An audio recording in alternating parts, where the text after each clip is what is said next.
ನಾನು joint family ಅಂದ ತಕ್ಷಣ ನನಗೆ ಇದು ನಮ್ಮ ಮಕ್ಕಳಿಗೆ ಸಿಗಲಿಲ್ವಲ್ಲ, ನಮ್ಮ ಮೊಮ್ಮಕ್ಕಳಿಗಂತೂ ಇಲ್ಲವೇ ಇಲ್ವಲ್ಲ, ಈ ಒಂದು ಕೊರತೆ ತುಂಬಿಸೋಕ್ಕಾಗಲಿಲ್ವಲ್ಲ, ನಾನು ಇಷ್ಟು ಎಂಜಾಯ್ ಮಾಡಿದೆ ಆ ಮಗುವಿನಲ್ಲಿದ್ದಾಗ ಒಂದು ಆ ವಯಸ್ಸಿನಲ್ಲಿ ಅಂತ ನನಗೆ ಒಂದು ಸತಿ ಅನಿಸುತ್ತೆ. ಯಾಕೆಂದರೆ ನಮಗೆ ಬಹಳ ಇನ್ನೊಸೆನ್ಸ್ನ ಸಪೋರ್ಟ್ ಮಾಡೋ ಹಾಗಿತ್ತು. ಆ ಚೈಲ್ಡ್ ಒಳಗಡೆ ಇರುವಂತಹ ಆ ಮಗುತ್ವ ಬಹಳ ವರ್ಷ ಅದು ಉಳಿಯೋಕ್ಕೆ ಮಾಡಿದ್ದು ನಮ್ಮ ಜಾಯಿಂಟ್ ಫ್ಯಾಮಿಲಿ ಅನಿಸುತ್ತೆ. ಯಾಕೆಂದರೆ ನಮ್ಮ ಜಾಯಿಂಟ್ ಫ್ಯಾಮಿಲಿನಲ್ಲಿ ನನಗೆ ಗೊತ್ತಿರೋ ಹಾಗೆ ಮನೆಯಲ್ಲಿ ಎಷ್ಟೊಂದು ಜನ ಸೋದರ ಮಾವಂದಿರಿದ್ದರು, ದೊಡ್ಡಮ್ಮ ಚಿಕ್ಕಮ್ಮಂದಿರಿದ್ದರು. ನನ್ನ ಕೊನೆಯವಳಾಗಿದ್ದರಿಂದ 7 ಜನ ಅಕ್ಕಂದರು, ನಮ್ಮ ಅಣ್ಣ, ಕಸಿನ್ಸು ಮತ್ತು ಅವ್ರ ಪುಟ್ಟ ಫ್ಯಾಮಿಲಿಗಳೆಲ್ಲ ಒಟ್ಟಿಗೆ ಇತ್ತು. ಮನೆಗೆ ಬರೋ ರಿಲೇಟಿವ್ಸು, ಹೋಗೋ ರಿಲೇಟಿವ್ಸು, ನಮ್ಮ ತಾತನ ತಮ್ಮ, ಅವ್ರ ಮಕ್ಕಳು, ಅವ್ರ ಮೊಮ್ಮಕ್ಕಳು, ಇದು ಒಂಥರ ಫ್ಲೋ ಆಗ್ತಾಯಿತ್ತು ಮನೆಯಲ್ಲಿ. ಬೆಳಗ್ಗೆ ಒಂದಿಷ್ಟು ಗ್ರೂಪ್ ಬಂದರೆ ಮಧ್ಯಾಹ್ನ ಇನ್ನೊಂದು ಗ್ರೂಪು, ಫ್ರೆಂಡ್ಸು, ಎಲ್ಲರ ಫ್ರೆಂಡ್ಸು ಬರೋರು ಹೋಗೋರು ನಾವೆಲ್ಲರೂ ನೋಡ್ತಾ ಇದ್ವಿ ಚಿಕ್ಕವರಿದ್ದಾಗ. ನಮಗೆ ರಿಲೇಷನ್ಶಿಪ್ಪೇ ಗೊತ್ತಿಲ್ಲ. ಅಂದರೆ ಇವರ ತಂದೆ, ಇವರು ಅಪ್ಪ, ಇವರು ಮಕ್ಕಳು, ಇವರು ಚಿಕ್ಕಮ್ಮ, ಇವ್ರು ಚಿಕ್ಕಮ್ಮನ ಮಕ್ಕಳು, ಆ ಥರ ಯಾರೂ ನಮಗೆ ನಮ್ಮ ಫ್ಯಾಮಿಲಿ ಇಷ್ಟು ದೊಡ್ಡದಾಗಿದ್ರೂ ಇಷ್ಟಿಷ್ಟು ಚಿಕ್ಕದು ಅಂತ ಯಾರೋ ಹೇಳೇ ಇರಲಿಲ್ಲ. ನಾವೆಲ್ಲ ಒಟ್ಟಿಗೆ ಬೆಳೆದ್ವಿ, ಒಟ್ಟಿಗೆ ಊಟ ಮಾಡ್ತಾಯಿದ್ವಿ, ಒಟ್ಟಿಗೆ ಉದ್ದಕ್ಕೂ ಮಲ್ಕೊತಾ ಇದ್ವಿ, ಒಟ್ಟಿಗೆ ಆಟ ಆಡ್ತಾಯಿದ್ವಿ, ಒಟ್ಟಿಗೆ ದಿನ ಸಾಯಂಕಾಲ ವಾಕಿಂಗ್ ಹೋಗ್ತಾಯಿದ್ವಿ, ಆಟಕ್ಕೆ ಹೋಗ್ತಾಯಿದ್ವಿ, ಸ್ಕೂಲ್ಗೆ ಅಲ್ಲಿಂದನೇ ಹೋಗ್ತಾಯಿದ್ವಿ. ತರಕಪೇಟೆಯಲ್ಲಿ ಒಂದು ಹಳೆಯ ಮನೆ, ದೊಡ್ಡ ಮನೆ, ನಂಗೆ ಇವಾಗಲೂ ಜ್ಞಾಪಕ ಇದೆ. ಅಲ್ಲೆಲ್ಲರೂ ಒಟ್ಟಿಗೆ ಕೈ ತುತ್ತು ತಿಂತಾಯಿದ್ವಿ, ಮಲ್ತಾಯಿದ್ವಿ. ಇವ್ರಿಗೆ ಇವರೇ ಬೇಕು ಅವರೇ ಬೇಕು ಅಂತಿಲ್ಲ. ಯಾರೋ ಜಡೆ ಹಾಕೋರು, ಯಾರೋ ಸ್ನಾನ ಮಾಡಿಸೋರು, ಯಾರೋ ಕಿವಿ ಕೊಳೆ ತೆಗಿಯೋರು, ಯಾರೋ ಹೂವಿನ ಕತ್ತರಿಸೋರು. ಆದರೆ ಎಲ್ಲನೂ ಹೈಜಿನಿಕ್ಕಾಗಿ ಯಾವ್ಯಾವುದು ಮಕ್ಕಳಿಗೆ ಏನೇನು ಯಾವಾಗ ಸಿಗಬೇಕೋ ಎಲ್ಲ ಗ್ರೂಪ್ನಲ್ಲಿ ಕೊಡ್ತಿರೋ. ಮನೆಯಲ್ಲಿ ಯಾರು ಹಣ ತರ್ತಾಯಿದ್ರು, ಹೇಗೆ ಖರ್ಚಾಗ್ತಿತ್ತು, ಏನು ಹೇಗೆ ನಡೆಸ್ತಾ ಇದ್ರು, ಏನು ಯಾವುದಕ್ಕೂ ಕೊರತೆ ಇಲ್ಲ, ಯಾವುದಕ್ಕೂ ಇಲ್ಲ. ಆ ಥರ ಒಂದು 10th ಸ್ಟ್ಯಾಂಡರ್ಡ್ವರೆಗೂ ಫ್ಯಾಮಿಲಿ ಬೇರೆ ಬೇರೆ ಆಗೋವರೆಗೂ ನಮ್ಮ ಫ್ಯಾಮಿಲಿ ಇಷ್ಟೇ ಅಂತ ನನಗೆ ಗೊತ್ತೇ ಇರಲಿಲ್ಲ. ಅಷ್ಟು ಚೆನ್ನಾಗಿ ನಾವೆಲ್ಲ ಒಂದೇ ಅನ್ನೋದು ಹೇಳೂ ಇಲ್ಲ ಬಾಯಿನಲ್ಲಿ. ಆ ಐಕ್ಯತೆ, ಸಮತ್ವ ಇವೆಲ್ಲವೂ ಕೂಡ ಎಷ್ಟು ಚೆನ್ನಾಗಿತ್ತು ಅಂದರೆ ನಮ್ಮ ಮನೆ ಅಷ್ಟೇ, ನಮ್ಮ ಫ್ಯಾಮಿಲಿ, ನಮ್ಮ ಜನ, ಎಷ್ಟು ಒಳಗಡೆಯಿಂದ ನಮಗೆ ಅದು ಸಿಕ್ಕಿತ್ತು ಅಂದರೆ ಸಂಬಂಧಗಳಿಗೆ ಮೀರಿದ ಸಂಬಂಧ ಅದು. ಆ ಸಂಬಂಧಗಳಲ್ಲಿ ಇವ್ರಿಗೆ ಪ್ರೀತಿ ಅವ್ರಿಗೆ ಪ್ರೀತಿ ಅನ್ನೋ ಭೇದ ಭಾವ ಇರಲಿಲ್ಲ. ಒಂದು ಬಟಾಣಿ ತಂದರೆ ಎಲ್ಲೂ 4 ಕಾಳು ಹಂಚ್ಕೊಳ್ತಿದ್ದಿದ್ದು ನನಗೆ ನೆನಪಿದೆ. ಮನೆಯಲ್ಲೇ ಅಡುಗೆಯವ್ರನ್ನ ಕರೆಸಿ ಇಷ್ಟ ಬಂದಿದ್ದು ಅಡುಗೆ ಮಾಡಿ ಎಲ್ಲರೂ ಹಂಚ್ಕೊಂಡು ತಿಂದಿದ್ದು ಜ್ಞಾಪಕ ಇದೆ. ಇದಕ್ಕೆ ಹಣ ಯಾರು ಕೊಟ್ಟರು, ಹೇಗಾಯಿತು, ಒಂದು ದಿನಾನು ಮಕ್ಕಳ ಕಿವಿಗೂ ಬಿದ್ದಿಲ್ಲ. ಮನೆಯಲ್ಲಿ ಯಾವ ಜಗಳ ಕದನ ಏನೂ ಇಲ್ಲ. ಮಕ್ಕಳಿಗೆ ಯಾವ ರೀತಿಯೂ ಆ ಥರದ ನೆಗೆಟಿವಿಟಿ ಅನ್ನೋದು ಗೋಚರಕ್ಕೆ ಬರದೇ ಇರೋ ಹಾಗೆ ಮಕ್ಕಳೆಲ್ಲರೂ ಒಟ್ಟಿಗೆ ಇದ್ದಾಗ ನಾವು ಇದು ಹಾಡು ಕೇಳ್ತಾಯಿದ್ವಿ, ರೇಡಿಯೋನಲ್ಲಿ ಕೂತ್ಕೊಂಡು ಒಳ್ಳೆ ಹಿಂದಿ ಹಾಡುಗಳು ಕೇಳ್ತಾಯಿದ್ವಿ, ಇದು ದಿನಾಕ ಗೀತ್ ಕೇಳ್ತಾಯಿದ್ವಿ. ಈ ಥರ ತುಂಬ ಹಳೆದೆಲ್ಲ ನೆನಪುಗಳು ಈಗಲೂ ಜ್ಞಾಪಕ ಇದೆ. ಎಲ್ಲರೂ ಒಟ್ಟಿಗೆ ಬಸ್ಸಲ್ಲಿ ಎಲ್ಲಾದರೂ ಹೋಗ್ತಾಯಿದ್ವಿ, ಜಟ್ಕಾ ಗಾಡಿನಲ್ಲಿ 3 ಜಟ್ಕಾ ಮಾಡಿಕೊಂಡು ಪಿಕ್ಚರ್ ಹೋಗ್ತಾಯಿದ್ವಿ. ನಂಗೆ ಹಾಗೆ ಜಟ್ಕಾನಲ್ಲಿ ಹೋಗಿ ಅಮರಶಿಲ್ಪಿ ಜಕಣಾಚಾರಿ ನೋಡಿ ಜ್ಞಾಪಕ ಇದೆ. ಹೀಗೆ ಅದು ಹೇಳ್ಕೊಳ್ಳೋಕ್ಕೆ ಸಾಧ್ಯ ಇಲ್ಲ, ಅದು ಸಿಗೋದು ಭಾಳ ಕಷ್ಟ. ಅದರಿಂದ ಆ ಜಾಯಿಂಟ್ ಫ್ಯಾಮಿಲಿ ಅಂದ ತಕ್ಷಣ ನನಗೆ ಇವತ್ತೂ ಈಗ ಕೂತ್ಕೊಂಡ್ರು ಕೂಡ ಜ್ಞಾಪಕ ಬರ್ತಾರೆ ಎಲ್ಲರೂ. ಎಷ್ಟೋ ಜನ ಇವಾಗಿಲ್ಲ, ಎಷ್ಟೋ ಜನ ಇದ್ದರೂ ದೂರ ಇದ್ದಾರೆ, ಎಷ್ಟೋ ಜನ ಫ್ಯಾಮಿಲಿ ಎಲ್ಲ ಬೇರೆ ಆಗಿ ಅವ್ರ ಮಕ್ಕಳು ಮಕ್ಕಳು ಇದ್ದಾರೆ. ಜ್ಞಾಪಿಸ್ಕೊಂಡ್ರೆ ಎಲ್ಲರೂ ಎಷ್ಟೊಂದು ನನಗೆ ಹೀಗಾಗೋದಕ್ಕೆ ಸಪೋರ್ಟ್ ಸಿಕ್ಕಿದೆ. ಬೇಸ್ ಲೈನ್ ನನ್ನ ಮಗು ಆದರೆ ಒಂದು ಸ್ವಲ್ಪ ಹಿಂದಕ್ಕೆ ಹೋದರೆ ಸಾಕು, ಅದೇ ಶಕ್ತಿ ಮತ್ತೆ ನನಗೆ ಬರುತ್ತೆ. ಅದರಿಂದಲೇ ಮನೇಲಿ ಹುಟ್ಟಿದ್ರು ಮಂದಿಯೊಳಗೆ ಬೆರೆಯೋದಕ್ಕೆ ಸಹಾಯ ಆಯಿತು. ಮನೆಗೆ ಬರ್ತಾ ಇರೋರು ಎಲ್ಲರ ಫ್ರೆಂಡ್ಸು ಬರ್ತಾಯಿದ್ರು. ಇವತ್ತು ಕೂಡ ನನಗೆ ಆ ಫ್ರೆಂಡ್ಸ್ ಅಂದರೆ ಬೆಲೆ ಆ ಫ್ಯಾಮಿಲಿಯಿಂದಲೇ ಗೊತ್ತಾಗಿದ್ದು.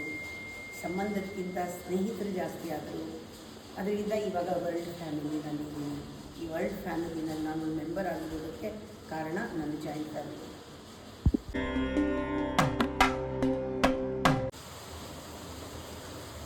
ಏನೂ ಗೊತ್ತಿಲ್ಲದೆ ಇರುವಂತಹ ಮುಗ್ಧರನ್ನ, ಇನ್ನೋಸೆಂಟ್ಗಳನ್ನ ತಮ್ಮ ತಂತ್ರಕ್ಕೆ ಬಳಸ್ಕೊಂಡಿರುವಂತಹ ವ್ಯಕ್ತಿಗಳನ್ನ ನೀವು ಹೇಗೆ ಹ್ಯಾಂಡಲ್ ಮಾಡಿದ್ರಿ ಅಥವಾ ಹೇಗೆ ಜೀವನದಲ್ಲಿ ಎದುರಿಸಿದ್ರಿ? ಎರಡೇ ಸ್ಥಿತಿ ಇರೋದು ಅಂತ ಗೊತ್ತಾಗಬೇಕಾದ್ರೆ ನಾವು ಮಾಯೆಯಿಂದ ಹೊರಗೆ ಬರಬೇಕು. ಮಾಯೆ ಅಸತ್ಯವೂ ಅಲ್ಲ, ಸತ್ಯವೂ ಅಲ್ಲ, ಕತ್ತಲೂ ಅಲ್ಲ, ಬೆಳಕು ಅಲ್ಲ. ಇದೆರಡಕ್ಕೆ ಮಧ್ಯ ಇರೋದೇ ಮಾಯೆ. ಗೊತ್ತಿಲ್ಲದೆ ಇರೋದು ಅಜ್ಞಾನ, ಗೊತ್ತಿರೋದು ಜ್ಞಾನ. ಗೊತ್ತಿಲ್ಲದೆ ಅಂದರೆ ಗೊತ್ತಿಲ್ಲದೆ ಇರೋ ಹಾಗೆ ಅಥವಾ ಗೊತ್ತಿಲ್ಲದೆ ಇರೋನ ಗೊತ್ತು ಅಂತ ಅಂದ್ಕೊಳ್ಳೋದು ಮಾಯೆ. ಬಹಳಷ್ಟು ಜನ ಪ್ರಪಂಚದಲ್ಲಿ ರಿಲೇಟಿವ್ ವರ್ಲ್ಡಲ್ಲಿ ಯಾವಾಗಲೂ ಮಾಯನಲ್ಲಿರೋದೇ ಜಾಸ್ತಿ. ನಾನು ಎಷ್ಟೋ ವರ್ಷಗಳು ಮಾಯನಲ್ಲೇ ಜೀವನ ಮಾಡಿದ್ದೆ. ನಾನು ಅಂದ್ಕೊಂಡಿದ್ದೆ ಸರಿ, ನಾ ಮಾಡೋದೇ ಸರಿ, ನಾನು ನೋಡಿದ್ದೇ ಸರಿ, ಇಷ್ಟೇ. ಯಾವಾಗ ದೂರ ನಿಂತು ನೋಡೋಕ್ಕೆ ಶುರು ಮಾಡಿದ್ಮೇಲೆ, ಅಂದರೆ ಧ್ಯಾನ ಮಾಡೋಕ್ಕೆ ಶುರು ಮಾಡಿದ್ಮೇಲೆ, ನನಗೆ ಆ ಜ್ಞಾನ ಬೆಳಕು ನನಗೆ ಗೊತ್ತಾದ ಮೇಲೆ ಯಾವುದು ಅಂತ, ಯಾವುದು ಸರಿ, ಯಾವುದು ನಿಜವಾದ ಜ್ಞಾನ, ಯಾವುದು ಅಜ್ಞಾನ ಅನ್ನೋಷ್ಟು ಮಟ್ಟಿಗೆ ನಿತ್ಯ ಅನಿತ್ಯದ ಬಗ್ಗೆ ವಿವೇಕ ಮೂಡಿದಾಗ ನನಗೆ ಗೊತ್ತಾಗ್ತಾ ಬಂತು, ಜ್ಞಾನಿಗಳಿದ್ದಾರೆ, ಅಜ್ಞಾನಿಗಳಿದ್ದಾರೆ. ಅಜ್ಞಾನಿಗಳು ಯಾವತ್ತೂ ಜ್ಞಾನಿಗಳಾಗ್ತಾರೆ, ಇದು ಸುಲಭ. ಆದರೆ ಅಜ್ಞಾನಿಗಳನ್ನು ನಾವು ಜ್ಞಾನಕ್ಕೆ ತರೋದು ಬಹಳ ಸುಲಭ. ಯಾಕೆಂದರೆ ಅಜ್ಞಾನದಿಂದ ಜ್ಞಾನ ಸುಲಭ. ಬೆಳಕು ಬಂದರೆ ಅಜ್ಞಾನ ಹೋಗುತ್ತೆ. ಆದರೆ ಎಷ್ಟೇ ಬೆಳಕು ತೋರಿಸಿದ್ರು ಆರ್ಟಿಫಿಷಿಯಲ್ ಲೈಟಲ್ಲಿ ಇರೋರಿಗೆ, ಅದೇ ಸತ್ಯ ಅಂದ್ಕೊಂಡವ್ರಿಗೆ, ಮಾಯನಲ್ಲಿರೋರನ್ನ ಅರ್ಧ ನಿದ್ದೆ ಮಾಡ್ತಿರೋರಿಗೆ ಎಬ್ಸೋದು ಕಷ್ಟ. ಪ್ರಪಂಚದಲ್ಲಿ 99% ಅರ್ಧ ನಿದ್ದೆ ಮಾಡ್ತಿರೋರೇನೆ. ಅವ್ರೇನು ಹೇಳ್ತಾರೆ, ನಮಗೇನು ಗೊತ್ತಿಲ್ಲ ಅಂತ ಹೇಳ್ತಾರೆ. ಆದರೆ ಅವರಿಗೆ ಗೊತ್ತಿಲ್ಲ ಆಗಿದ್ದರೆ ಗೊತ್ತಾಗಿಸ್ಬೋದು. ಆದರೆ ಅವರು ಮುಗ್ಧರಲ್ಲ. ಅವರು ಗೊತ್ತಿಲ್ಲ ಅಂತ ಅಂದರೆ ಅರ್ಥ ಅವರು ಮೂರ್ಖರು ಅಂತ. ಅಂದರೆ ತುಂಬ ಜನ ಅವ್ರಿಗೇನೂ ಬೇಡ, ಕಲೆಕ್ಟಿವ್ ಮೈಂಡ್.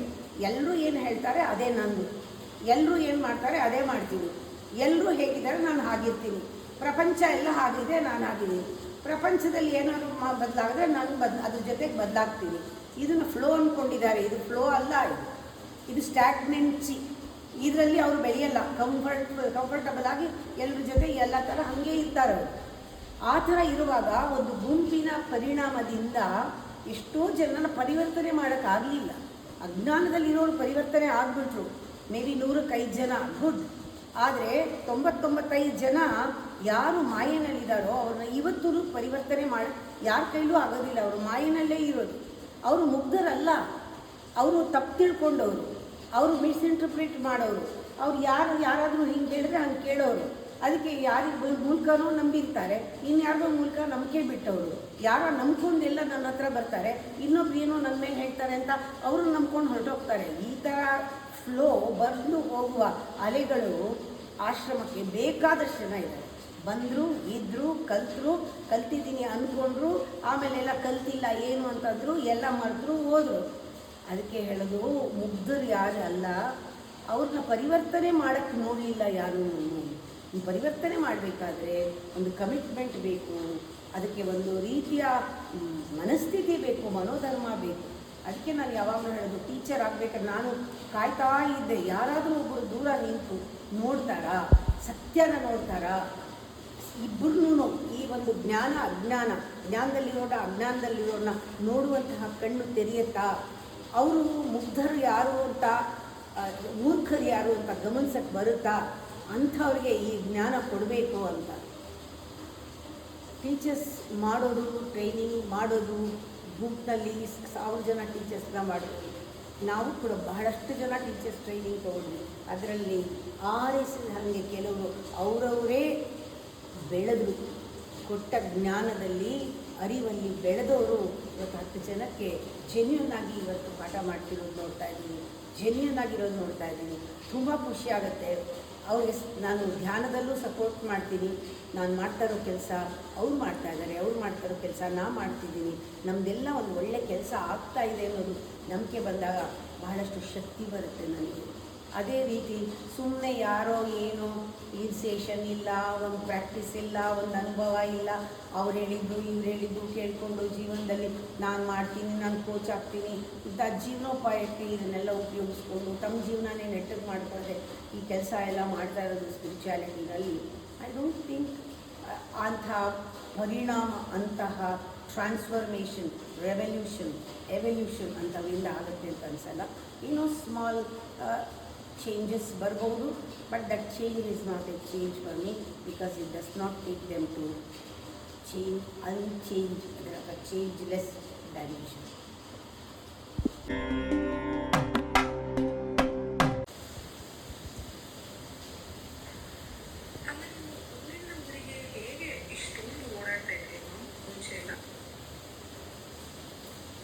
ಮಳೆ ಶಬ್ದದಲ್ಲಿ ಪ್ರಶ್ನೆ ಸರಿಯಾಗಿ ಕೇಳದೇ ಇರೋದ್ರಿಂದ ನೀವು ಕೇಳಿದ ಪ್ರಶ್ನೆ ಇದೇನಾ ಅಂತ ಕನ್ಫರ್ಮ್ ಮಾಡ್ಕೊಳ್ತೀನಿ.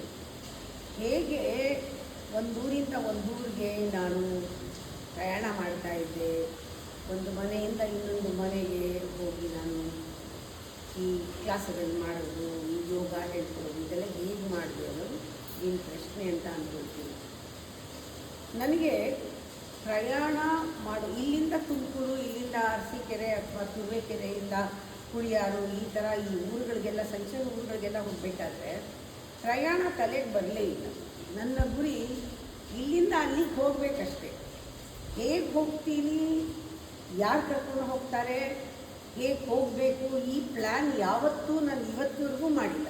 ನಂಗೆ ಇಂಥ ಜಾಗಕ್ಕೆ ಹೋಗಬೇಕು, ನಂಗೆ ಅಲ್ಲಿ ಕೆಲಸ ಇದೆ, ನಾನು ಅಲ್ಲಿ ಇರಬೇಕು, ಇಷ್ಟೊತ್ತು ಇರಬೇಕು, ಈ ಒಂದು ವಿಷನ್ ಮತ್ತು ಆ ಕಮಿಟ್ಮೆಂಟು ಅದು ಎಷ್ಟು ಮಟ್ಟಿಗೆ ನನಗಿರೋದ್ರಿಂದ ನಾನು ಹೋಗ್ತೀನಿ, ಅಲ್ಲಿಗೆ ನಾನು ಮಾಡ್ತೀನಿ ಕೆಲಸ. ಇಷ್ಟೇ ಇದ್ದಿದ್ದರಿಂದ ನನಗೆ ಮೀನ್ಸ್ ಇಂಪಾರ್ಟೆಂಟ್ ಆಗಲಿಲ್ಲ. ಯಾರು ಸಿಕ್ಕಿದ್ರು ಅವ್ರ ಜೊತೆಗೆ ಅವ್ರು ಡ್ರೈವ್ ಮಾಡ್ಕೊಂಡು ಕರ್ಕೊಂಡು ಹೋಗೋರು. ಬಸ್ ಸಿಕ್ಕರೆ ಬಸ್ಸು, ಟ್ರೈನ್ ಸಿಕ್ಕರೆ ಟ್ರೈನು, ಫ್ಲೈಟ್ ಅಂದರೆ ಫ್ಲೈಟು. ಬಾಂಬೆ ಇದಕ್ಕೆ ಹೋಗಬೇಕಾದ್ರೆ ಟ್ರೈನಲ್ಲೂ ಹೋಗಿದ್ದೀನಿ, ಫ್ಲೈಟಲ್ಲೂ ಹೋಗಿದ್ದೀನಿ, ಕಾರಲ್ಲೂ ಹೋಗಿದ್ದೀನಿ. ಕೆಲವು ಸತಿ ಊರಿನಲ್ಲೇ ಕ್ಲಾಸ್ಗಳು ಮಾಡಬೇಕಾದ್ರೆ ಎಲ್ಲರ ಮನೇಲೂ ಕಾರ್ ಇರಲ್ಲ. ಆಗಿನ ಕಾಲದಲ್ಲಿ medium life, middle class life ಆ ಥರ ಇರೋರ ಜೊತೆ ನಾನು ಇದ್ದಾಗ ಕಾರ್ ಎಕ್ಸ್ಪೆಕ್ಟ್ ಮಾಡಿದ್ರೆ ಹೇಗೆ ಸಾಧ್ಯ? ನನ್ನ ಕೆಲಸ ಆಗಬೇಕು ಮುಖ್ಯ, ಕಾರ್ ಮುಖ್ಯ ಅಲ್ಲ. ಅದರಿಂದ ಕೆಲವು ಸ್ಕೂಟ್ರ್ ಮೇಲೆ ನನ್ನನ್ನು ಕರ್ಕೊಂಡು ಹೋಗ್ತಿದ್ರು ಕ್ಲಾಸ್ಗೆ. ಮೋಟರ್ ಸೈಕಲ್ ಮೇಲೆ ಹೋಗಿದ್ದೀನಿ, ಅಥವಾ ನುಗ್ಗಲ್ಲಿ 12 ಜನರ ಮಧ್ಯ ಕೂತ್ಕೊಂಡು ಕಾರಲ್ಲೂ ಟ್ರಾವೆಲ್ ಮಾಡಿದ್ದೀನಿ. ಕೆಲವು ಸೈಕಲ್ ಮೇಲೆ ಹಿಂದೆ ನಾನು ಕೂತ್ಕೊಂಡಾಗ ತಳ್ಕೊಂಡು ಹೋಗಿದ್ದು ಉಂಟು ಕ್ಲಾಸ್ಗೆ. ಆಮೇಲೆ ಒಂದು ಹಳ್ಳಿಯಿಂದ ಇನ್ನೊಂದು ಹಳ್ಳಿಗೆ ಹೋಗಬೇಕಾದ್ರೂ ಕೂಡ ಅಲ್ಲಿ ಬಸ್ ಸಮಯಕ್ಕೆ ಸರಿಯಾಗಿ ಸಿಗದೆ ಎಷ್ಟೋ ಸತಿ ವ್ಯಾನ್ಗಳಲ್ಲಿ ಹೋಗಿದ್ದೀನಿ, ವ್ಯಾನ್ನಲ್ಲಿ ಪೂರಿ ಮಂದೆ ಜೊತೆ ಹೋಗಿದ್ದೀನಿ. ಇದೆಲ್ಲನೂ ಮಾಡ್ತಾ ಇರುವಾಗ ನನಗೇನು ಅನ್ನಿಸ್ಲಿಲ್ಲ. ಇವಾಗ ಜ್ಞಾಪಿಸ್ಕೊಂಡ್ರೆ ಹೌದಲ್ವಾ, ಹೀಗೆಲ್ಲ ನಾನು ಹೋಗಿದ್ದೆ ಅಲ್ವಾ, ಈ ಥರ ಓಡಾಡಿ ಕ್ಲಾಸ್ ಮಾಡಿದ್ನಲ್ಲ. ನಾನು ಒಬ್ಬಳೇ ಡ್ರೈವ್ ಮಾಡಿಕೊಂಡು ಇಲ್ಲಿಂದ ಮೈಸೂರಿಗಿರ್ಬೋದು, ತುರುವೇಕೆರೆಗಿರ್ಬೋದು, ತುಮಕೂರಿಗಿರ್ಬೋದು, up and down Tumakuru every day ಮಾಡಿರೋದು ಜ್ಞಾಪಕ ಇದೆ. ಅರಸೀಕೆರೆ ಟು ತುಮಕೂರು, ಅರಸೀಕೆರೆ ಟು ಶಿವಮೊಗ್ಗ ಆ ಥರ ಓಡಾಡಿದ್ದು. ಈ ಥರ ಸಣ್ಣ ಸಣ್ಣ ಊರುಗಳಲ್ಲಿ ಒಬ್ಬಳೇ ಡ್ರೈವ್ ಮಾಡ್ಕೊಂಡು ಹೋಗ್ತಿದ್ದೆ. ಕೆಲವು ಹೆಂಗಸರನ್ನ ಕೂರಿಸ್ಕೊಂಡು ಡ್ರೈವ್ ಮಾಡಿಕೊಂಡು ಬೆಂಗಳೂರಿನಲ್ಲೂ ಎಷ್ಟೋ ಕಡೆ ಸತ್ಸಂಗಗಳಿಗೆ ಹೋಗ್ತಾ ಇದ್ದೆ. ನನಗೆ ಹೇಗೆ ಹೋಗ್ತೀನಿ, ಯಾಕೆ ಹೋಗ್ತೀನಿ, ಆಗತ್ತೆ ಆಗಲ್ಲ, ಈ ಪ್ರಶ್ನೆಗಳು ಬರಲಿಲ್ಲ. ನಾನು ಇಲ್ಲಿಂದ ಹೊರಟ್ರೆ ಎಲ್ಲಿಗೆ ಹೋಗಬೇಕು, ನಾನು ಏನು ಕೆಲಸ ಮಾಡಬೇಕು, ಅಲ್ಲಿ ನಾನು ಇರಬೇಕು, ಇಷ್ಟೇ ತಲೆನಲ್ಲಿ ಇದ್ದಿದ್ದರಿಂದ ನನಗೆ ಯಾವ ರೀತಿ ಪ್ರಯಾಣದ ಕಡೆ ಯಾವ ರೀತಿ ನಾನು ಹೋಗ್ತೀನಿ, ಯಾವ ಮೀನ್ಸ್ ನನಗಿದೆ ಅದು ನಂಗೆ ಗೊತ್ತಿಲ್ಲ. ಇವತ್ತುವರೆಗೂ ಯಾರಾದರೂ ಕಾರ್ ಕಳಿಸ್ಬೇಕಾ ಅಂತ ಕೇಳಿದಾಗ ಅಯ್ಯೋ ನನಗೆ ಯಾರಾದರೂ ಕಾರ್ ಕಳಿಸ್ಬೇಕಾ, ಬೇಡಲ್ಲ, ನಮ್ಮ ಹತ್ರ ಕಾರ್ ಇದೆ, ಡ್ರೈವರ್ ಯಾವ ಕಾರ್ ಇದೆಯೋ ಅದೇ, ಯಾವ ಡ್ರೈವರ್ ಇದ್ದರೂ ಅದೇ, ಯಾರು ನನ್ನ ಜೊತೆ ಇದ್ದರೂ ಇದೆ, ಯಾರು ಇಲ್ಲದೇ ಇದ್ದರೂ ಯಾರೋ ಒಬ್ಬರು ಹುಡುಕೊಂಡು ಯಾವ ಕಾರನ್ನು ಕುತ್ಕೊಂಡು ಹೋಗೋದು ಅಭ್ಯಾಸ. ಯಾಕೆಂದರೆ ಇದೆಲ್ಲ ಮುಖ್ಯ ಅಲ್ಲ ಜೀವನದಲ್ಲಿ. ಆದರೆ ನೋಡುವಾಗ ಕೆಲವೆಲ್ಲನೂ ಮುಖ್ಯ ಕಾಣುತ್ತೆ. ಎಲ್ಲ ಹೇಳು, ಇಲ್ಲ ನೀವು ಈ ಕಾರಲ್ಲಿ ಹೋಗಬಾರ್ದು, ಈ ಕಾರಲ್ಲಿ ಹೋಗಬೇಕು, ಇಲ್ಲ ನೀವು ಈ ಸೀಟಲ್ಲಿ ಕೂತ್ಕೋಬೇಕು, ಈ ಸೀಟಲ್ಲಿ ಕೂತ್ಕೋಬಾರ್ದು, ನೀವು ಈ ಸೀಟ್ ಮೇಲೆ ಕೂತ್ಕೊಳ್ಳಿ, ಇದ್ರ ಮೇಲೆ ಏನಾದರೂ ಹಾಸಬೇಕು, ನೀವು ಸ್ಪೆಷಲ್ ಆಗಬೇಕು, ಎಲ್ಲನೂ ಜನಗಳು ಮಾಡಿರೋದೇ ಹೊರತು ನಾನು ಯಾವತ್ತೂ ಇದೇ ಸ್ಪೆಸಿಫಿಕ್ಕಾಗಿ ಸ್ಪೆಷಲ್ಲು ನನಗೋಸ್ಕರ ಹೀಗೆ ಇರಬೇಕು ಅಂತ ಇಲ್ಲ. ಅದರಿಂದ ಜೀವನ ಭಾಳ ಸುಲಭವಾಗಿ ಗ್ರ್ಯಾಂಡ್ ಆಗಿದೆ, ಜೀವನ ಸುಲಭವಾಗಿದೆ. ಅದಕ್ಕೆ ಹೇಳ್ತಾರಲ್ಲ ವೈಭವವಾಗಿದೆ. ಯಾಕೆಂದರೆ ನಾನು ಮೀನ್ಸ್ಗೆ ಹೆಚ್ಚು ಗಮನ ಕೊಡೋದಿಲ್ಲ. ನನಗೆ ಗುರಿ ಏನಿದೆ ಅದು ಮಾಡಬೇಕು ಅಂತ ಹೊರಟಾಗ ಎಲ್ಲ ಅವಕಾಶಗಳು ಕೂಡ ಎಂಥದೇ ಬಂದರೂ ಇದು ಬೇಡ, ಇದರಲ್ಲಿ ಹೋಗಲ್ಲ, ಹೀಗೆ ಇರಬೇಕು, ಫಸ್ಟ್ ಕ್ಲಾಸ್ ಇರಬೇಕು, ಹಾಗೆ ಇರಬೇಕು, ಏನೂ ನಾನು ಅಂದ್ಕೊಂಡಿಲ್ಲದೆ ಇರೋದ್ರಿಂದ ಎಲ್ಲ ನನಗೆ ಫಲಿತಾಂಶದಿಂದ ಹಿಡಿದು ನನಗೆ ಆಪರ್ಚುನಿಟಿಗಳಿಂದ ಹಿಡಿದು ಎಲ್ಲ ಆಯಾ ಟೈಮ್ಗೆ ಏನೇನು ಬೇಕೋ ನನಗೆ ಸಾಧನೆಗೆ ಸಿಕ್ಕಿದೆ ಅಂತ.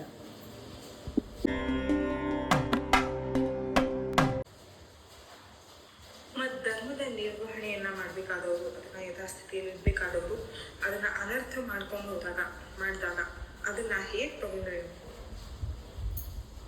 ನನಗೆ ಅನಿಸೋದು, ಒಂದು ಲೀಡರ್ಶಿಪ್ ಅಂದಾಗ ಅಥವಾ ಒಂದು 10 ಜನಕ್ಕೆ ನಾವು ದಾರಿ ತೋರಿಸ್ತೀವಿ ಅಂತ ನಿಂತ್ಕೊಂಡಾಗ, ಅಥವಾ ಒಂದು 100 ಜನಕ್ಕೆ ಒಂದು ಇವ್ರ ಮೇಲ್ವಿಚಾರಣೆ ನಾವು ಮಾಡ್ತೀವಿ ಅಥವಾ ಈ ಕೆಲಸಕ್ಕೆ ನಾವು ನಿಂತ್ಕೊಳ್ತೀವಿ ಅಂತ ಸ್ಟ್ಯಾಂಡ್ ತೊಗೊಳ್ಳೋದು ಅಂತಾರೆ, ಆ ಕಮಿಟೆಡ್ ಅಂತಾರೆ.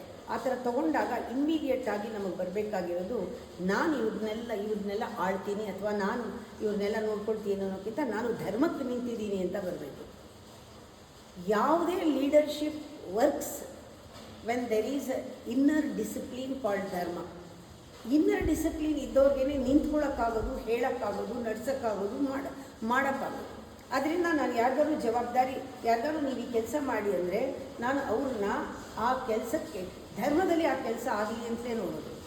ಅವ್ರು ಇಷ್ಟ ಬಂದಾಗ ಮಾಡೋದಲ್ಲ, ಅಥವಾ ಏನು ಮಾಡಬೇಕೋ ಅವ್ರು ಮಾಡೋದು ಆ ಥರ ಅಲ್ಲ. ಈಗ ಧರ್ಮದಲ್ಲಿ ಆ ಒಂದು ಕಾನ್ಷಿಯಸ್ ಆಗಿ ಅವರಿಗೆ ಈ ಮಾಡಿದ್ರೆ ಈ ಸ್ಥಿತಿಯಿಂದ ಮಾಡಬೇಕು, ಹೀಗೆ ಅಲ್ಲ, ಈ ರೀತಿ ಅಲ್ಲ, ಈ ಸ್ಥಿತಿ, ಮನಸ್ಥಿತಿ, ಮನೋಧರ್ಮ, ಈ ಹೃದಯ, ಈ ಭಾವನೆಗಳು ಇಟ್ಕೊಂಡ್ರು ನಿಮ್ಮ ಕೈ ಮಾಡೋಕ್ಕಾದರೆ ಮಾಡಿ. ಆಗ ಯು ಆರ್ ಎ ಲೀಡರ್ ಅಂತಲೇ ಪಾಠ ಹೇಳ್ಕೊಟ್ಟಿರೋದು. ಅದರಿಂದ ಪಾಠ ಕಲ್ತಿರೋದು, ನಮ್ಮ ವೇದ ಉಪನಿಷತ್ತು ಹೇಳಿರೋದು. ಅದರಿಂದ ಏನಾದರೂ ನೋಡಿದಾಗ ನನಗೆ ಪ್ರಾಮಾಣಿಕತೆಗಿಂತ ಮುಖ್ಯ ಐ ರೆಸ್ಪೆಕ್ಟ್ ಟ್ರಾನ್ಸ್ಪರೆನ್ಸಿ. ಬಹಳ ಮುಖ್ಯ ಇದು. ಎರಡಕ್ಕೂ ಭಾಳ ವ್ಯತ್ಯಾಸ ಇದೆ. ಎಲ್ಲರೂ ಧರ್ಮ ಅಂದ ತಕ್ಷಣ ನಾನು ಪ್ರಾಮಾಣಿಕವಾಗಿದ್ದೀನಿ, ಪ್ರಾಮಾಣಿಕವಾಗಿ ಇವ್ರು ಮಾತು ಕೊಟ್ಟಿದ್ದೆ ನಾನು ನಡೆಸಬೇಕು, ಇವ್ರಿಗೆ ನಾನು ಹೇಳಿದ್ದೆ ನಾನು ಮಾಡಬೇಕು, ಇದೇ ನನ್ನ ಧರ್ಮ ಅಂದಾಗ ನಾನು ಒಪ್ಪಲ್ಲ. ವೆನ್ ಯು ಆರ್ ಟ್ರಾನ್ಸ್ಪರೆಂಟ್, ಏನು ವಿಷಯ ಇದೆ ಅದನ್ನು ಮುಚ್ಚಿಡದೆ, ಇದು ಹೀಗಿದೆ, ಈ ಪರಿಸ್ಥಿತಿ ಹೀಗಿದೆ, ಈ ಸಿಚುಯೇಷನ್ ಹೀಗಿದೆ, ಹೀಗಿರೋದ್ರಿಂದ ನಾವು ಈಗ ಈ ಥರ ಮಾಡೋದೇ ಧರ್ಮ. ನಿಮ್ಗೆ ಹೇಳಿದ್ದು ಮಾಡೋದು ಧರ್ಮ ಅಲ್ಲ, ನಾನು ಮಾತು ಕೊಟ್ಟು ಮಾಡಿರೋದು ಧರ್ಮ ಅಲ್ಲ, ನಾನು ನನ್ನ ಮಾತು ಉಳಿಸ್ಕೊಳ್ಳೋಕೆ ಮಾಡಬೇಕಾಗಿಲ್ಲ, ಅದು ಅಧರ್ಮ ಆಗುತ್ತೆ, ಈಗ ಇದೇ ರೀತಿ ಮಾಡಬೇಕು ಅಂತ. ಇವಾಗ ನಮಗೆ ಗೊತ್ತಿಲ್ಲದೆ ಮೋಸ ಆಗಿರುತ್ತೆ, ಯಾರೋ ಮೋಸ ಮಾಡಿರ್ತಾರೆ, ನಾವು ಹಾಗೆ ಅಂತ ನಾವು ಮೋಸ ಹೋದ್ವಿ ಅಂತ ಹೇಳೋದೇನು, ಹೇಳಬೇಕು ಬಾಯಿ ಬಿಟ್ಟು ನಾವು ಮೋಸ ಹೋಗಿದ್ದೀವಿ, ನಿಮಗೆ ಮಾತು ಕೊಟ್ಟಾಗ ನಮಗೆ ಗೊತ್ತಿರಲಿಲ್ಲ, ಬಿ ಟ್ರಾನ್ಸ್ಪರೆಂಟ್, ಇವಾಗ ಪರಿಸ್ಥಿತಿ ಹೀಗಿದೆ, ಇದು ಇವ್ರಿಗೆ ಸಂಬಂಧಪಟ್ಟಿದ್ದು, ಅದರಿಂದ ನಾವು ಮುಟ್ಟೋ ಹಾಗಿಲ್ಲ, ಅವ್ರಿಗೆ ಅದನ್ನು ಕೊಟ್ಬಿಡಬೇಕು, ಈಗ ನಮಗಿರೋದಿಷ್ಟೇ, ನಾವು ಇದರಲ್ಲೇ ನಾವು ಬದುಕಬೇಕು ಅಂತ ನಾವು ಟ್ರಾನ್ಸ್ಪರೆಂಟಾಗಿ ನೋಡಿದಾಗ ಆ ರೀತಿ ಧರ್ಮದಲ್ಲಿ ಉಳಿಸ್ಕೊಂಡಿರೋ ಜಾಗ ಇದು. ಧರ್ಮದಲ್ಲಿ ನಿಲ್ಲುವಂಥ ಜಾಗ, ಧರ್ಮಕ್ಕೆ ನಿಂತ್ಕೊಳ್ಳೋ ಜಾಗವಾದ್ದರಿಂದ ಇಲ್ಲಿ ಧರ್ಮ ಕೆಲಸಗಳು ನಡೀತಾ ಇರೋದು. ಆದರೆ ಎಷ್ಟೋ ಕಾನ್ಫ್ಲಿಕ್ಟ್ಸ್ ಬರುತ್ತೆ ಜೀವನದಲ್ಲಿ. ಯಾಕೆ ಕಾನ್ಫ್ಲಿಕ್ಟ್ಸ್ ಬರುತ್ತೆ ಅಂದರೆ there are many heads, many opinions, many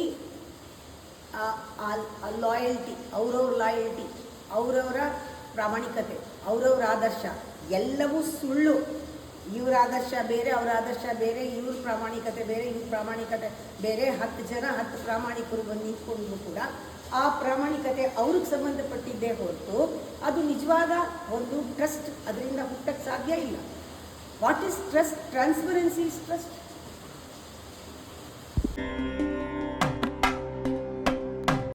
ಅಮ್ಮ, ಹೆಂಗಸರು ಗಂಡಸರಿಗಿಂತ ಮೋರ್ ಸ್ಪಿರಿಚುವಲ್ಲ? ಸ್ಪಿರಿಚುವಲ್ ಇದನ್ನು ಎಸ್ ಅನ್ನೋಕ್ಕೆ ಮುಂಚೆ ಸ್ವಲ್ಪ ಬೇಸಿಕ್ಗೆ ಹೋಗೋಣ. ಇದು ಎಸ್ಗೆ ಮುಂಚೆ ಬೇಸಿಕ್ಗೆ ಹೋಗೋಣ. ಹೀಗೆ ನೋಡಿದಾಗ ಇವತ್ತು ರಾಮಕೃಷ್ಣ ಪರಮಹಂಸರು ಇರ್ಬೋದು, ಯಾರ್ಯಾರನ್ನ ನಾವು ಸ್ಪಿರಿಚುವಲ್ ಪರ್ಸನ್ ಅಂತೀವಿ, ಗುರು ಅಂತೀವಿ, ಮಹಾನ್ ವ್ಯಕ್ತಿಗಳು ಅಂತೀವಿ, ರಮಣ ಮಹರ್ಷಿಗಳಿರ್ಬೋದು, ಶ್ರೀಧರ ಸ್ವಾಮಿಗಳಿರ್ಬೋದು, ನೇಮ್ ಎನಿ ಗುರು, ಬುದ್ಧ ಇರ್ಬೋದು, ಜೈನ ಇರ್ಬೋದು, ಯಾರೇ ಇರ್ಬೋದು, ಅವರು ಫಿಲಾಸಫಿ ಎಷ್ಟೇ ತಿಳ್ಕೊಂಡಿರ್ಬೋದು, ಗ್ರಂಥಗಳನ್ನು ಓದಿರ್ಬೋದು, ಶಂಕರಾಚಾರ್ಯರು ಅಷ್ಟೇ ಗ್ರಂಥಗಳನ್ನು ಓದಿರ್ಬೋದು, ತಿಳ್ಕೊಂಡಿರ್ಬೋದು, ಎಲ್ಲ ತತ್ವಗಳು ಗೊತ್ತಿರ್ಬೋದು, ಎಲ್ಲ ಗೊತ್ತಿರ್ಬೋದು. ಕೊನೆಯಲ್ಲಿ ಅವರಲ್ಲಿ ಇರುವಂತಹ ಮಮತೆ,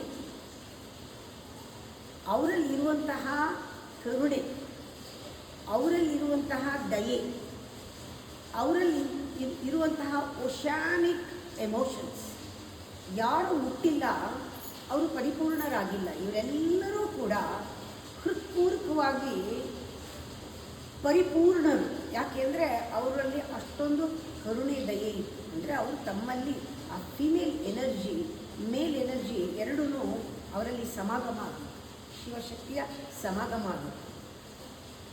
ಅದರಿಂದ ಎಲ್ಲಿವರೆಗೂ ನಾವು ಎಷ್ಟು ಯೋಚನೆ ಮಾಡಿದ್ರು, ಎಷ್ಟು ಲಾಜಿಕಲ್ಲಾಗಿ ಎಷ್ಟು ವಿಚಾರಗಳನ್ನು ತಿಳ್ಕೊಂಡು ವಿಶ್ಲೇಷಣೆ ಮಾಡಿದ್ರು, ಗ್ರಂಥಗಳನ್ನು ಲೈಬ್ರರಿಗೆ ಹೋಗಿ ಓದಿದ್ರು, ಡಿಕ್ಷನರಿ ಇಟ್ಕೊಂಡು ಎಲ್ಲ ಅರ್ಥ ಮಾಡ್ಕೊಂಡಿದ್ರು ಕೂಡ ಹೃದಯ ಕಲ್ಲಾಗಿರೋರು ಒಬ್ಬರೂ ಇವತ್ತು ಒಂದು ಒಳ್ಳೆ ಮಾತನ್ನು ಒಳ್ಳೆ ಟೈಮ್ಗೆ ಒಳ್ಳೆಯವ್ರಿಗೆ ಹೇಳೋಕ್ಕಾಗಲ್ಲ, ಅಪ್ರಿಷಿಯೇಟ್ ಮಾಡೋಕ್ಕಾಗಲ್ಲ, ರೆಕಗ್ನೈಸ್ ಮಾಡೋಕ್ಕಾಗಲ್ಲ, ಅವರು ಯಾರನ್ನೂ ಒಪ್ಕೊಳ್ಳೋಕ್ಕಾಗಲ್ಲ. ಅವರು ನಾರ್ಸಿಸ್ಟ್ ಆಗ್ತಾರೆ ಹೊರತು, ದುರಭಿಮಾನಿಗಳಾಗ್ತಾರೆ ಹೊರತು, ಅಹಂಕಾರಿಗಳಾಗ್ತಾರೆ ಹೊರತು, ವಿದ್ಯೆ ಬೇಕಾದಷ್ಟು ಡಿಗ್ರಿಗಳಿರಬಹುದು, ಜ್ಞಾನ ಬೇಕಾದಷ್ಟನ್ನು ಅಕ್ಯುಮುಲೇಟ್ ಮಾಡಿರಬಹುದು, ಅವ್ರಿಗೆ ಗೊತ್ತಿಲ್ಲದೆ ಇರೋದೇ ಇಲ್ಲ ಅಂತ ಅವರು ಒಂದು ದೊಡ್ಡ ಎನ್ಸೈಕ್ಲೋಪೀಡಿಯಾ ಆಗಿರಬಹುದು. ಆದರೆ ಸಮಯಕ್ಕೆ ಏನು ಬೇಕೋ ಅದನ್ನು ಟ್ಯಾಪ್ ಮಾಡೋಕ್ಕೆ ಅವ್ರ ಕೈಲಾಗಲ್ಲ, ಹೇಗೆ ನಡ್ಕೋಬೇಕು ಅವ್ರ ಕೈಲಿ ಇರೋಕ್ಕಾಗಲ್ಲ. ಆ ಆಕ್ಸೆಪ್ಟೆನ್ಸ್ ಆ್ಯಕ್ಟಿವ್ ಆಗಿ ಅವರು ಸಬ್ಮಿಟ್ ಮಾಡೋಕ್ಕಾಗಲ್ಲ, ಅವ್ರನ್ನ ಮಾಡ್ಕೊಳ್ಳೋಕ್ಕಾಗಲ್ಲ, ಸರೆಂಡ್ರ್ ಮಾಡೋಕ್ಕಾಗಲ್ಲ. ಯಾಕೆಂದರೆ ಎಮೋಷನ್ ಇಲ್ಲ, ಹಾರ್ಟ್ಲೆಸ್. ಇದು ಜ್ಞಾನ ಆಗಲ್ಲ. ಅದರಿಂದ ಹಾರ್ಟ್ ಅಂದಾಗಲೇ ಫೆಮಿಲೈನ್ ಕ್ವಾಲಿಟಿ. ಶಿವನು ಕೂಡ ದೇವಿನ ಒಲಿಸ್ಕೊಳ್ತಾನೆ. ಹಾಗೆ ನಮ್ಮಲ್ಲಿ ಎಷ್ಟೇ ಆ ಒಂದು ಪವರ್ ಇದ್ದರೂ ಕೂಡ, ಎನರ್ಜಿ ಇದ್ದರೂ ಕೂಡ, ಎಮೋಷನ್ ಅದಕ್ಕೆ ಸೇರೋವರೆಗೂ ಅದು ಬರಡೆ. ಆ ಒಂದು ಹೃದಯದ ಭಾವನೆಗಳು ಅದನ್ನು ಹೆಂಗಸು, ಹೆಣ್ಣು, ಮಮತೆ, ತಾಯಿ ಅಂತ ಯಾಕೆ ಕರಿತೀವಿ? ಇದರ ಮಿಲನ, ಇದರ ಜೊತೆಗೆ ಅದು ಸೇರದೇ ಇದ್ದರೆ ಯಾವುದೂ ಹೊರಗಡೆ ಪರಿಪೂರ್ಣವಾಗಿ ಎಕ್ಸ್ಪ್ರೆಸ್ ಆಗಲ್ಲ, ಮ್ಯಾನಿಫೆಸ್ಟ್ ಆಗೋದೇ ಇಲ್ಲ. ಆಗಿದ್ದರೂ ಕೂಡ ಅದು ಕ್ರಿಯೇಟಿವಿಟಿ ಅಲ್ಲ, ಅದು ಡಿಸ್ಟ್ರಕ್ಟಿವ್ ಆಗುತ್ತೆ. ಅದರಿಂದ ಹೆಣ್ಣಿಗೆ ಸ್ವಭಾವದಲ್ಲಿ ಅದು ಇರೋದರಿಂದ, ಹೆಣ್ಣಿನ ಸ್ವಭಾವವೇ ಆ ಮೃದುತನ, ಕೋಮಲತೆ, ಕರುಳು. ಆ ತಾಯಿಗೆ ಸೃಷ್ಟಿ ಮಾಡೋ ಶಕ್ತಿ ಇದೆ, ನೋವು ತಡೆಯೋ ಶಕ್ತಿ ಇದೆ. ಅವಳು ಭೂಮಿಗೆ ಸಮ. ಭೂಮಿಯಾಗಲಿ, ಜಲವಾಗಲಿ, ಅಗ್ನಿಯಾಗಲಿ ಎಲ್ಲವನ್ನ ಕೂಡ ಪ್ರಚೋದಿಸುವಂಥದ್ದೆಲ್ಲ ನಾವು ಫೀಮೇಲ್ ಎನರ್ಜಿ ಅಂತೀವಿ. ವಾಯು ಆಕಾಶವನ್ನು ಹಿಡಿದು ನಿಲ್ಲಿಸೋದೇ ಪಂಚಭೂತಗಳಲ್ಲಿ ಈ ಪೃಥ್ವಿ, ಜಲ ಮತ್ತು ಅಗ್ನಿ. ಈ ಮೂರೂ ಆಕಾಶವನ್ನೇ, ಇಡೀ ವಿಶ್ವ ವ್ಯೋಮವನ್ನೇ ಹಿಡಿದು ನಿಲ್ಲಿಸಿರೋ ಶಕ್ತಿ ಅಷ್ಟು ಆಳವಾಗಿದೆ. ಅದರಿಂದ ಹೆಣ್ಣು ಅನ್ನೋದು ಸಾಮಾನ್ಯವಾದದ್ದಲ್ಲ, ಶಕ್ತಿ, ಚೈತನ್ಯ. ಅದರಿಂದ ಹೆಣ್ಣನ್ನು ರೆಸ್ಪೆಕ್ಟ್ ಕೊಟ್ಟ ತಕ್ಷಣ ಅವನಲ್ಲಿ ಅದು ಪ್ರಚೋದಿತವಾಗುತ್ತೆ. ಹೆಣ್ಣನ್ನು ರೆಕಗ್ನೈಸ್ ಮಾಡಿದ ತಕ್ಷಣ ತಾಯಿ ಅಂತ ಅವನಲ್ಲಿ ಪ್ರಚೋದಿತವಾಗುತ್ತೆ. ಅದಕ್ಕೆ ಯಾರು ದೇವಿ ಉಪಾಸಕರೋ ಅವರು ಗಂಡಸರಾಗಿದ್ದರೆ ಅವರಲ್ಲಿ ಪರಿಪೂರ್ಣತ್ವ ಅರಳುತ್ತೆ, ಹಾಗೇನೆ ಆ ಕಳೆ ಬರುತ್ತೆ ದೇವಿಯು. ಅದಕ್ಕೆ ದೇವಿ ಉಪಾಸನೆ ಮಾಡ್ತಾರೆ ಅವರು. ಯಾಕೆ ಅಂದರೆ ಆ ಹೆಣ್ಣು ಶಕ್ತಿ ಬೇಕು ನನಗೆ, ತಾಯಿ ಬೇಕು ನನಗೆ, ಇಲ್ಲದಿದ್ದರೆ ನಾನು ಪರಿಪೂರ್ಣ ಅಲ್ಲ ಅಂತ ಅವ್ರಿಗೆ ಗೊತ್ತಾಗುತ್ತೆ. ಅವ್ರಿಗೆ ಅದಕ್ಕೆ ಸರಿಯಾಗಿ ಆ ಫಲ ಸಿಗುತ್ತೆ. ಅದೇ ಹೆಣ್ಣಿಗೆ ಹೇಳ್ಕೊಡ್ಬೇಕಾಗಿಲ್ಲ.